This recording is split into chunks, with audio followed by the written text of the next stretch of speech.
fortuitously timed in its production if not its theatrical debut. Adam Balalock's alt-right, Age of Rage was assembling its portrait of new strains of white nationalism, and of the counter-protesters they've inspired, well before a rally in Charlottesville, Virginia, last August made alt-right and Antifa household words. Choosing a ground-level approach with just a handful of interviewees, and generally more attuned to their attitudes than the details of their arguments, the film may not greatly deepen the understanding of viewers who've read some well-researched journalism in the months since the Unite the Right rally. But it will stoke concern on small screens, where casual TV viewers will learn how many of their neighbors wish they could live in an all-white nation.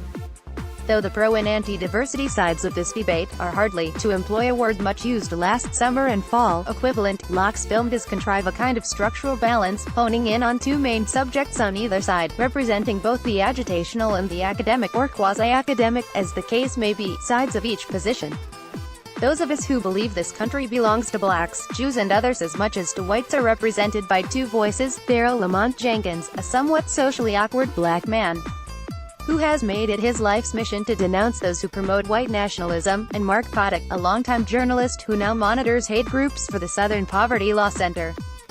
On the other side we have the overexposed Richard Spencer, personification of the new yuppie racism, and his more genteel comrade Jared Taylor, founder of the online publication American Renaissance.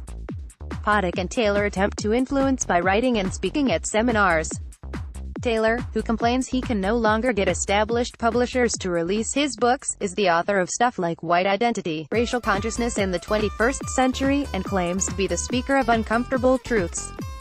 If it's measurable that members of one race are taller and members of another have higher IQ, he argues, it's cowardly and dishonest not to say so and act accordingly.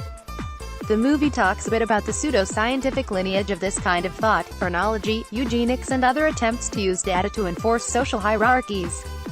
Spencer, though he certainly calls on his own respectable-sounding sources, is happier to play the troll, openly insulting his ideological opponents and getting out in the streets for rallies meant to draw media attention.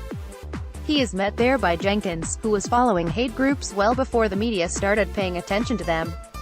Once described as an insatiable doxer, he wants to out-closet Nazis and the like, making sure their neighbors and employers know what they believe. He leads chants of protest wherever he finds white nationalism, and doesn't shy away from confrontation. If some would paint Jenkins and his friends as violent instigators, Potok says any fear of that is overblown. He notes that there have been times in America's history when left-wing terrorist groups did exist, but says there's nothing like that today. The film offers around an hour of scene-setting and discussion, leading to a Tennessee gathering of American Renaissance believers, where courtly Taylor urges attendees not to let protesters goad them.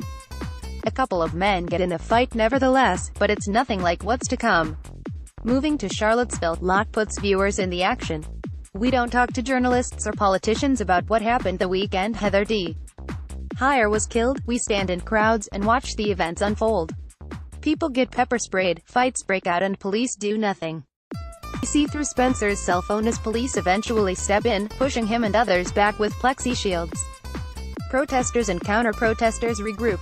And then a gray sports car tears down a narrow street, running over protesters before reversing out of the crowd. Donald Trump, later, condemns the violent actors, on many sides, eager to stop having to talk about racists and get back to self-promotion. Some statues are pulled down that should never have been erected.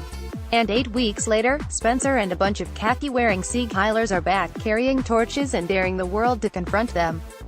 Production company, I'll Die Everyday director, screenwriter, Adam Balalock, producers, Alex Needles, Michael Karbelnikoff, executive producers, Greg Stewart, Peter Klein, Brent Stiefel, director of photography, Christopher Messina, editor, Sven Pape venue, South by Southwest Film Festival, documentary spotlight 104 minutes.